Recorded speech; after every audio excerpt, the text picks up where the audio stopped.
Yeah, wait a minute, Jewel and Cornell from my side. And Karen also.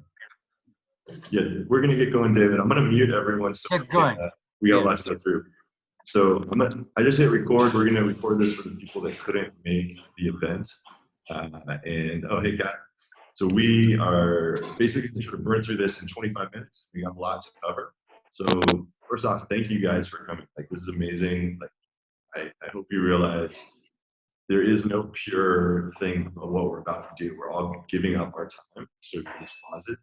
And it's like the culmination of a lifetime of experience for each one of us. And we're going to just basically try to laser focus this. We've done a lot of work behind the scenes, all the team leaders, all the charities, myself, Ben, to really try to maximize the use of your time.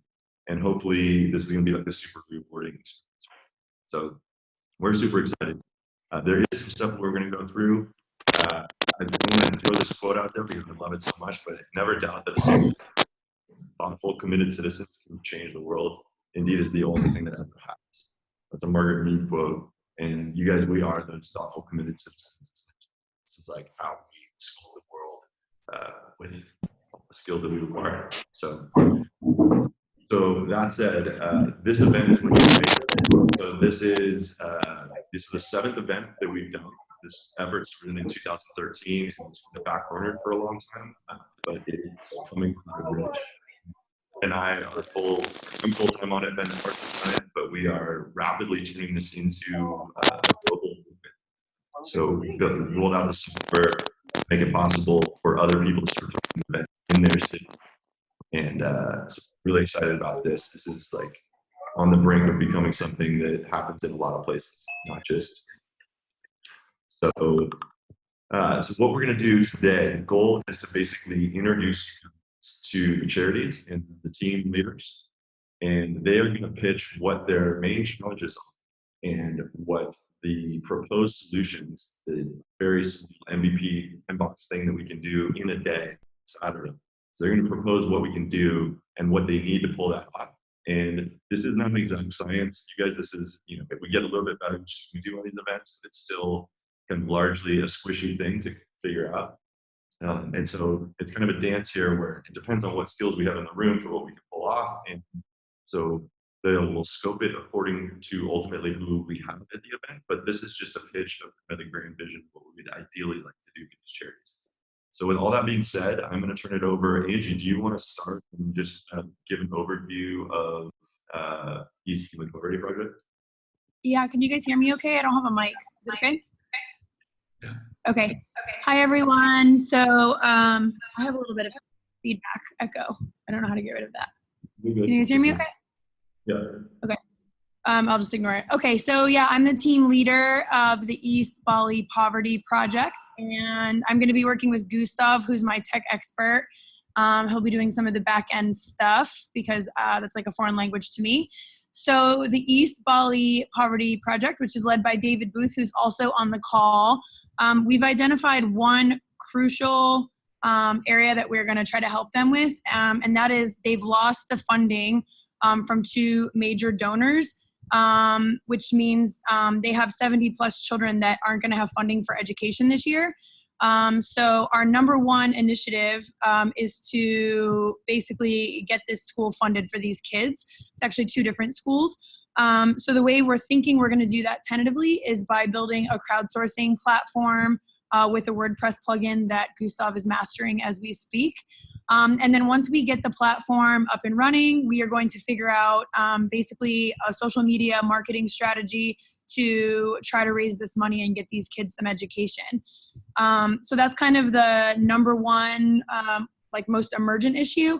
But you guys know the saying, if you give a man a fish, you feed him for a day, but if you teach a man how to fish, you feed him for a lifetime.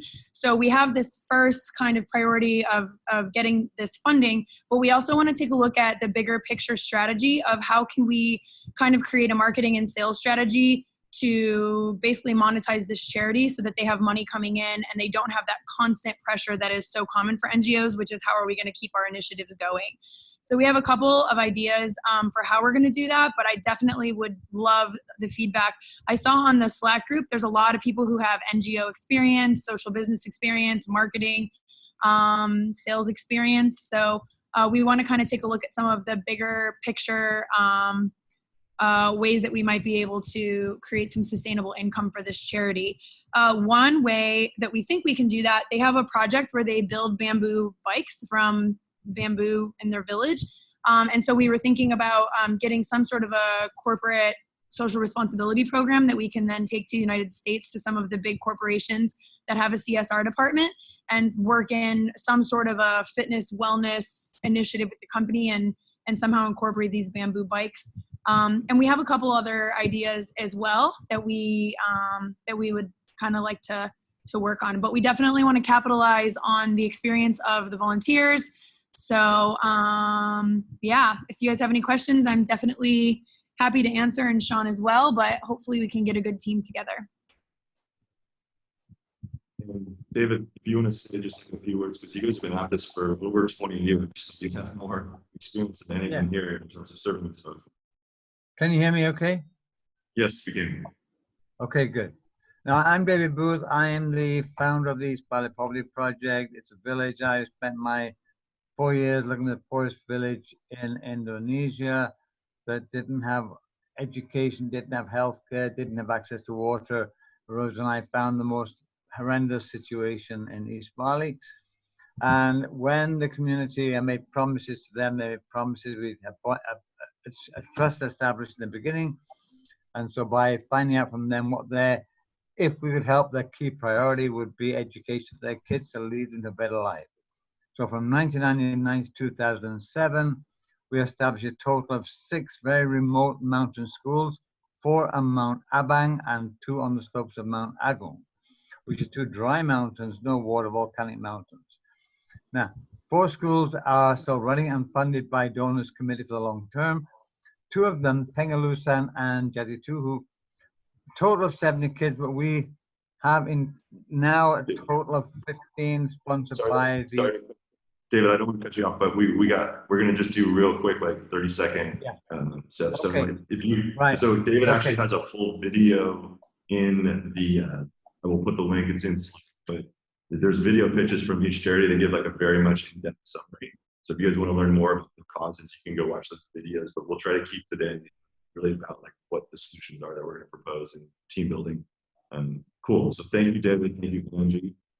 Let's go. Pam, can you talk about DIY Foundation now? Yeah, sure. Can everybody hear me okay? Awesome, thanks. All right, so I haven't seen YU on the call yet, who is one of the founders of DIY Foundation. So I'll give you a little bit of an intro on what they're doing, in case you haven't seen the video. They are actually a quite well-developed nonprofit and profit organization, quite successful on the neighboring island of Java. And what they do, they see a lot of opportunity in the digital and tech sphere, and they want to inspire youth, like ages 15 to 35, to choose this career path. And what they do is they offer them free workshops to kids and to young adults to teach them new digital skills like WordPress and back-end development, front-end, all sorts of stuff. So they can find work outside of the common industries like tourism, etc.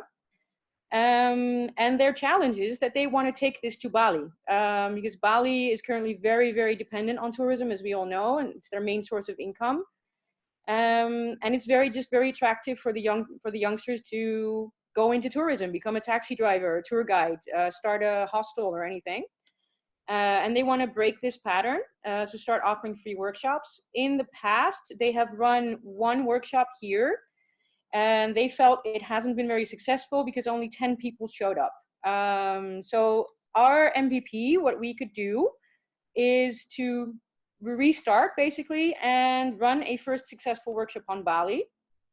So the way that I formulated this, because the easy thing for us would be to, like during the hackathon, pick a date, finding a location, and starting a campaign on social media, etc. But I don't think that's going to be very effective, as what YU said before. He doesn't feel that there are going to be any participants there. So there's like a deeper lying root cause and underlying pattern going on. So we need to dig a little deeper. So our challenge is, I formulated as a how might we question for those of you who are into design thinking at all. How might we organize the first DIY Foundation event on Bali and get 50 Balinese locals ages 15 to 35 to participate in this free workshop? So that gives us about a couple of elements to tackle. Finding the right market and the target audience is a really big one, but also the practical event planning. And another one problem that they have is that they currently don't really have a team set up here yet. So they don't have volunteers yet to teach and mentor, and they don't have a local operations team to actually hold the event. So there's two elements to this. So we need to do a little bit of research. So we're not going to be a very technical team. I'm just going to move into what I'm going to need, what I'm going to need help with. So what we really need to start doing is do field research with local Balinese community. So I would love to have somebody who's culturally aware. If someone speaks Bahasa and has lived on this island for a while, that would be amazing. And if you have experience writing and doing interviews with people, so we can prep for this and process that data. Yeah, the tricky one is someone who speaks Bahasa and English would be perfect. And then if we can get our data in the morning, or maybe during the week before Saturday, I don't know yet. I would also love to have 1 or 2 people that are experienced in marketing and communications, social media, and organizing events. So then we can start thinking about how we can use this data and who we're going to host the event for and how we're going to organize it. And then the second part of our challenge would be perfect for someone with a history in recruitment experience for NGOs and recruiting for volunteers to come abroad and help out in other areas. Does that make sense? Yeah, great job. Thank you, Pam. Angie, do you want to actually say who you need? We kind of skipped that part of your pitch. You're on mute. There you go. Yeah, no problem.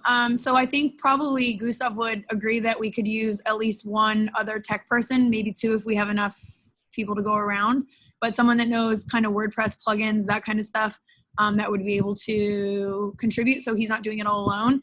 And then other than that, anyone that has experience with sales, marketing, social media strategy, kind of like this idea of like NGO and corporate social responsibility that can help us network into some of these companies. And anyone that has kind of market strategy that can help start thinking about ways that we can help fund this charity on a bigger picture. Am I forgetting anything, Sean? I'm not hearing you. Sure. Yeah, so we're talking about this corporate gifting concept where if anyone's done work like B2B type programs, the idea is to go to, like the Microsofts and the Intels and say, hey guys, you're very conscious about environmental impact. We have this idea of running a contest for you within your company to reward your employees who choose to carpool or to use alternate methods of transportation, and the bamboo bike becomes the grand prize of that. So we're incentivizing them to then purchase the bikes for this contest, but we're setting up a contest like a playbook and package thing. Makes it very easy for them. I think that's yeah. And so just to recap, we have these 2 separate initiatives. The first one is getting these schools funded so these kids can go to school and have the money. And so we're looking for someone, we've already got some people that are going to help with like social media strategy and how to put a strategy together so we can help get this funded, and then something that we can use to continue. And then the second project is kind of how do we tie in these bamboo bikes to make a more long-term funding strategy. So yeah, different skill sets to put into use. Go ahead, Sean. Oh, and probably a good copywriter would be helpful. Yeah, and the other thing is just so I'm going with David and 2 professional photographers on Wednesday. We're actually going to travel to the village and get a bunch of B-roll footage. And this is the idea. Angie actually had a really brilliant idea that we tee this up and we make it basically like a marketing kit or like a just ammo that we can give any influencer that want to support this. We say, here's how you post the story. Here's what you can say. Here's the footage.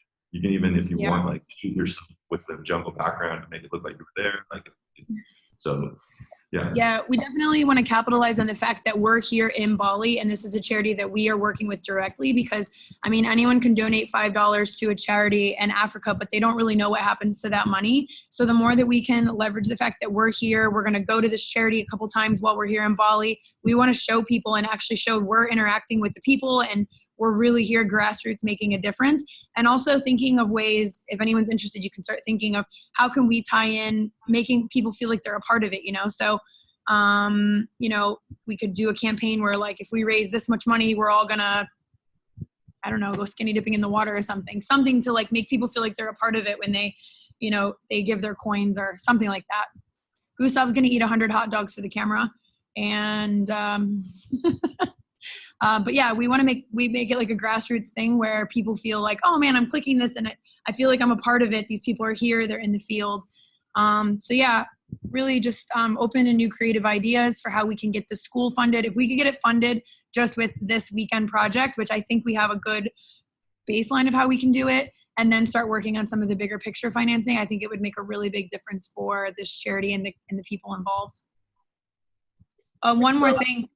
Sorry, I don't want to be long-winded. I know that I mentioned the schools, but they actually have a lot of other initiatives too with water and sanitation that I just didn't cover. So if you guys are interested, go ahead and take a look at their website, which is eastbalipovertyproject.org, and that kind of outlines all the initiatives. You can see some videos. And since we are looking for people and like saying what kind of people we need, I will second the copyright. We could use that. I'm not very good with that. Someone who's like, depending on how much we want this giving page to like look and feel. Again, I'm not very good with design and making things look pretty. I'm more of a back-end kind of guy.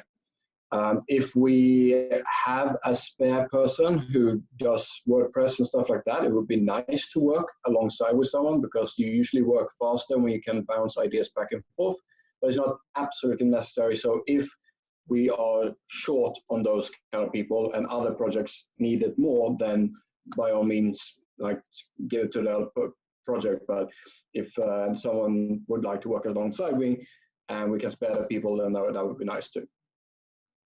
But the main thing that we need is probably people who are good at figuring out how to reach the money people.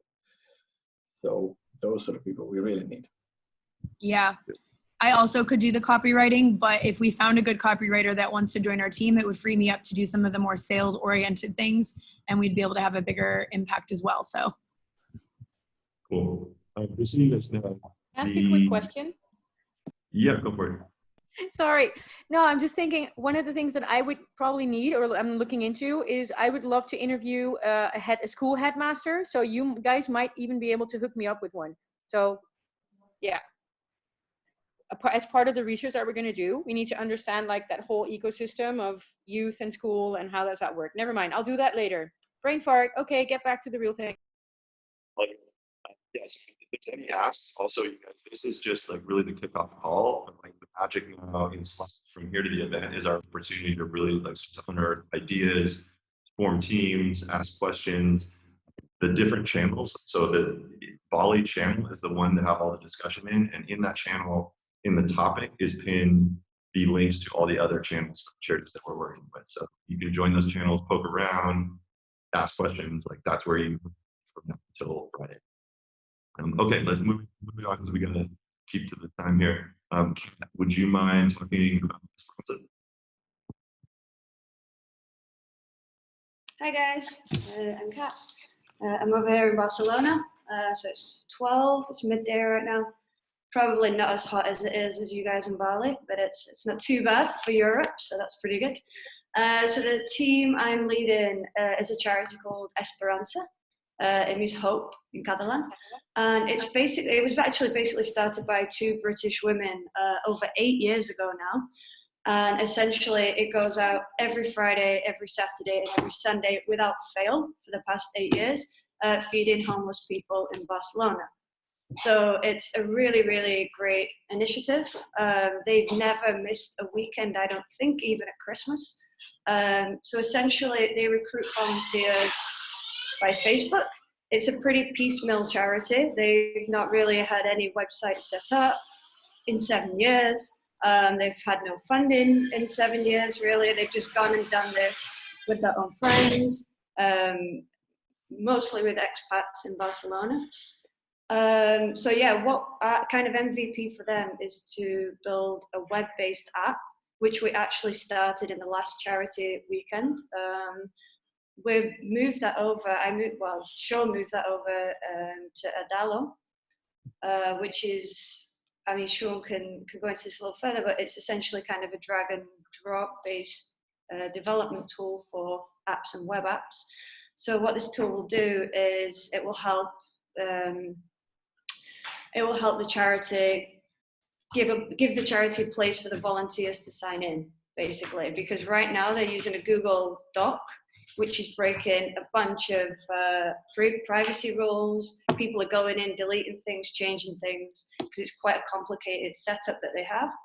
They basically have people making sandwiches, bringing drinks, and then you have walkers, you have organizers. So all of this thing has just been around this Google Doc, which is not sufficient. So that's on one hand. On the other hand, it's actually recruiting volunteers, which is quite a headache for them.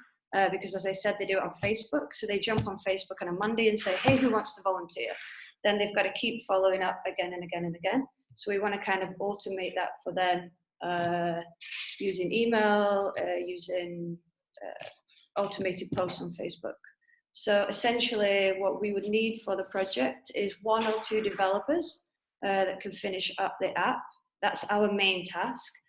But then if we could get a graphic designer and a social media marketer, if that could be the same person, that would be great, with a little bit of WordPress knowledge in there. It doesn't need to be too extensive, to help us set up then and to automate these Facebook posts and these emails. So yeah, essentially that is it. Yeah, and Ben actually went, and when we did the tool event, of course, we went and actually sat in and watched one of these runs. It's pretty impressive. They've literally done this for 6 years and have never missed a run. It's these 2 women that have managed this whole thing, and they built it as best as they could using a Google Doc. And so I think this is a perfect opportunity, as Kat said, for us to really like bring them into the 20th century here, like put it on a mobile app, simplify this recruiting process for them, make it like kind of all happen. And the impact. Go ahead. I was just going to say the impact of this is that they can potentially open more runs. If we streamline this enough, they'll be able to support people. Cool. Yes, yeah. Go ahead. I was going to say the mobile app is quite useful as well, because a lot of the volunteers are kind of not very tech savvy. So that's why they've been pretty scared to move away from the Google Doc for a long time now, because they have something that people now from more or less are used to, and they've been a little bit worried, I think, about moving away. So we're trying to make this mobile app super intuitive, super easy to use. So it's just literally they go in and click a few things and then they've signed up. So yeah, as Sean was saying, this is going to be a really big step for them, and it will free up the organizers much more time. They're not having to chase people every week to essentially then move into funding and take the project a little bit further.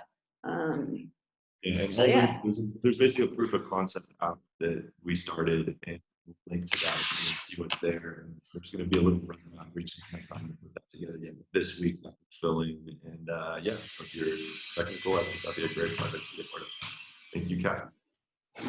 Awesome. Okay, Christy, you want to go next? So, Kat, by the way, guys, we have like a 7-hour time zone difference. So, shout out to Christy for making this work. But yeah, Christy is in Portugal. Christy, would you like to talk about Lisbon Project? Yeah, totally. So Lisbon Project is an organization here that's been around for about 3 years, and they help migrants and refugees get settled in Lisbon.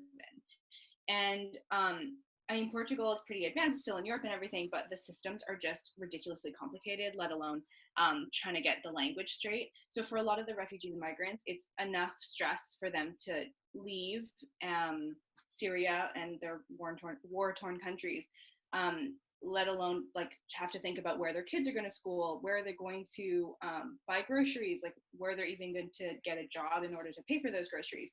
and things like that. Their number one priority up until the point that they get to Lisbon is to get out of where they were to somewhere safer where they can build a home. So Lisbon Project is there and it exists specifically to help them get settled here.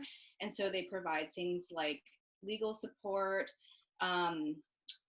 medical support so that they have access to doctors when they get here and things like that. They also teach them, they also provide skills training and deliver workshops like language courses, sewing classes, cooking classes, and more like computer-based classes. Like, so there's like Excel workshops and things like that, just to give them more skills so that their job prospects can be a little bit more varied. And then they help them with job placement and career coaching as well.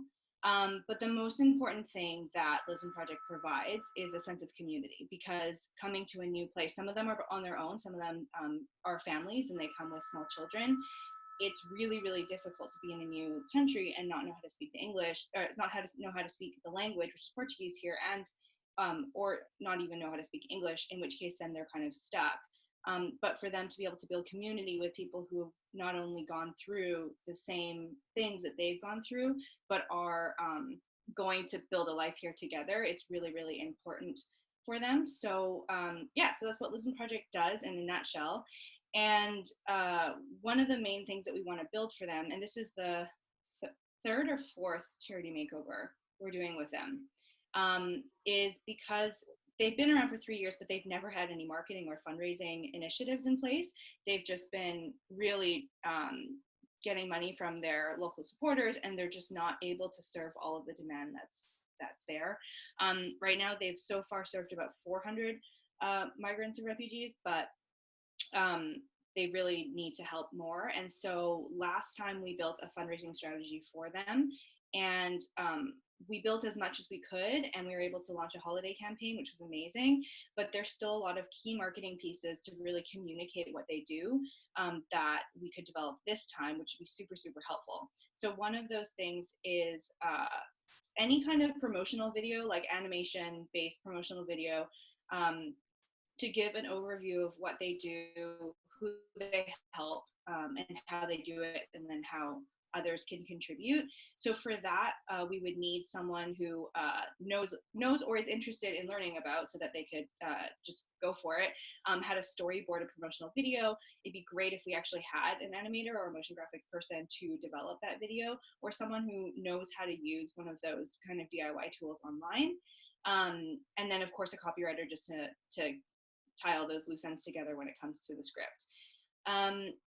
The other piece that's somewhat related is that they don't have a content strategy. So that would be really helpful for anyone who's a content strategist, just to develop even an editorial calendar, so that they have some structure in place, so that when they do get volunteers coming in that just pass by for a week or two but want to help, they can assign them very specific blog posts to write and things like that. And it just helps a lot with the admin, because right now the founder is the one who's managing everything on top of the tons of events and programs and skills training and coordinating all these things that they provide for the refugees.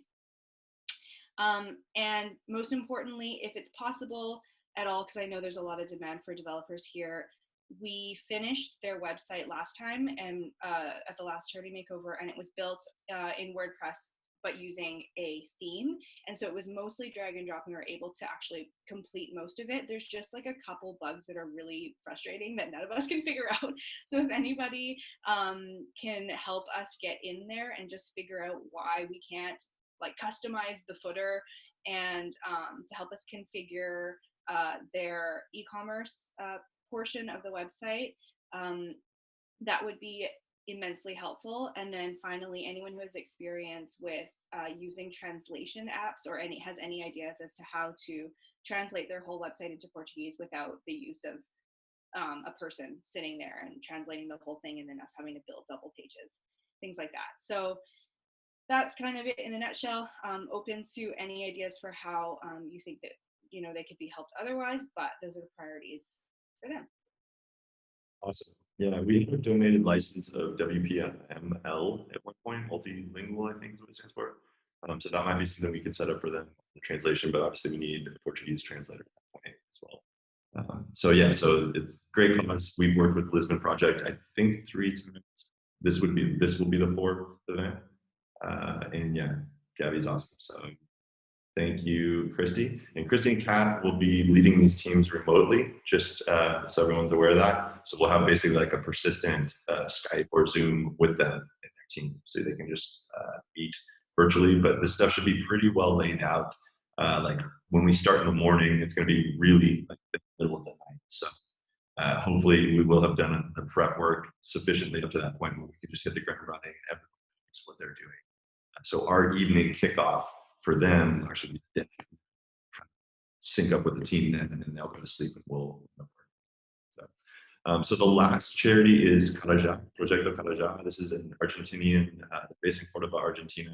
Maju, I don't see her here right now. She is the charity founder, and this one does not yet a team leader. So it ideally would be someone who has maybe a little on the technical side, some experience with WordPress. But basically what we are doing for them, we worked with them for the longest of any charity. So they were back in 2015, I think, or 16 when we first started working with them. And a couple of our remote year groups worked with them. All of our events since then have involved them. They have an amazing family-run nonprofit. They've been in business for, I think, 25 years total now. And they serve 160 orphan howler monkeys. These are like the most adorable monkeys you've ever seen. What happens is they kill the mother, and there's like this whole black market pet trade in Argentina where they kill the mother and they steal the baby and they drug it and sell it. And when it comes off the drugs, it's crazy, obviously, because it's mothers. And monkey just like people realize they can't have this as a pet and they throw it out the window, and now you have this orphan baby howler monkeys. So these guys basically revive them and give them a place to live and kind of teach them how to be monkeys again. And then the goal is to actually repatriate them wild. And so we have a number of things we've done with them. The biggest thing that we're trying to do this event is we've built them a crowdfunding system. So they literally have their own like Kickstarter for monkeys now, with each of these monkeys having their own profile. And we are working with one of the largest, if anyone knows Remote Year, this is the largest nomadic type programs. And we are trying to do a contest wherein each of the 52, I think, groups that have been through there, they're going to get their own named monkey. And we're going to try to facilitate a contest that will, kind of similar to Angie's thing, that we jumpstart this donation. So we get a flow of donations in there and get some awareness for these guys. So that's what we're doing for that one. If you want to lead that team, just let me know. Again, ideally someone mildly technical at least, because it's going to involve, like there's a code base, there's developments in a GitHub repo for that. So, okay, so that's all the charities. I want to respect everyone's time here. We're a little bit over. What's going to happen next? So Friday is our next thing that we're steering towards. And again, it's between now and then. Whenever you have time, just jump in there and see what's going on. Gustav, I like it. Jump in there, see what's going on, and ask questions. You know, talk to the team leaders. If you have trouble getting a hold of someone, you can always come to Ben or myself. And by the way, that guys, Ben. Hey guys. He's been quiet in the background, taking attendance and he is the quiet force in this event that's taking care of stuff. So it's really great. So what's going to happen Friday night? We're going to all meet here where we're at Camp 308. It's the co-work space. We have the roof reserved. We do basically like dinner and drinks. Yeah, get together, icebreaker type stuff. Go through. At that point, the team should be pretty well finalized. But if anyone's still looking for a team at that point, we'll get you on the team. And the goal there is then to just meet with your team, get straight on what everyone's doing the next day, and really so we can make the most use of our time together. We have a beautiful workspace worked out. Outpost has graciously donated it. All the food is covered. We've got breakfast, lunch, and dinner there. We'll be doing demo night after dinner or during dinner around 7:30 p.m. And then we'll arrange a little after party and some walkable for that. So, all that, yeah, sponsors have made it all free. So just give them a shout out at some point if you don't mind on social media. And other than that, does anyone have any questions right now before we break? Anything pressing? Cool. All right.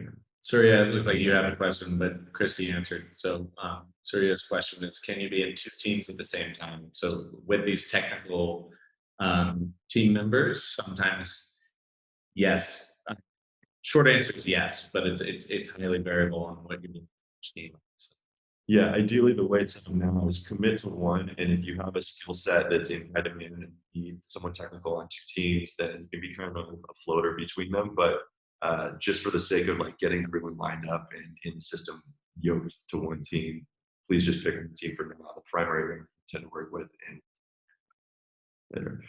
How do we know which team we are now? So as of now, no one is on any team. So the process here is really talk to the team leaders. If you already know which one you definitely want to be paired with, it's kind of who needs you and then who you want to be with. So this isn't an exact science again, but just talk to the team leader, say, hey, like I'd love to be involved. Do you have a space? And if they confirm, then they will let us know and we will set it up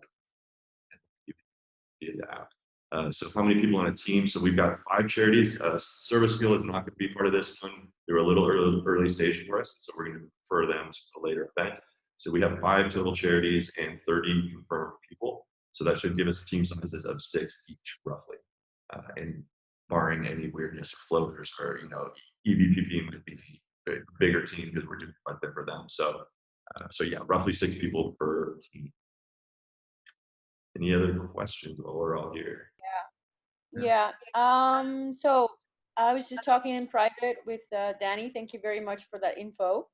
We just realized that schools are going to be closed on Saturday. So if we are going to try to find kids, school kids or teachers to talk to, we would have to do it during the week.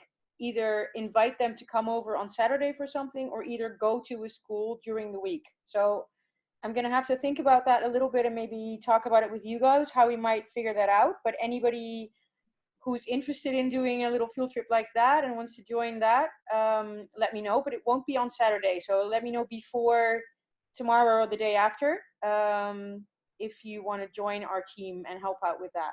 So that would be awesome. Cool. Yeah, and one other ask that I just realized, so the videographer that we had intended to work with, we're having a little trouble getting a hold of him. So if anyone knows someone good locally who could actually document the event, we've been slowly gathering footage at all the events that we do, and the intention is at some point, put together a better video that really tells this story well and helps us recruit people. Cool. So yeah, so with that, I think we'll wrap up there, guys. You're all going to get t-shirts at this event. There's a quote on the t-shirt that has kind of been the mantra, so I'll share that here. But there's a guy, Tim O'Reilly, who I really admire, and he said, pursue something so important that even if you fail, the world is better if you haven't tried. This is like we can't go wrong. Whatever we develop for these charities, it's more than they had before. So just kudos to you for taking the time, and look forward to seeing everyone on Friday. All right, guys. thank you guys. Yeah. Have a good night.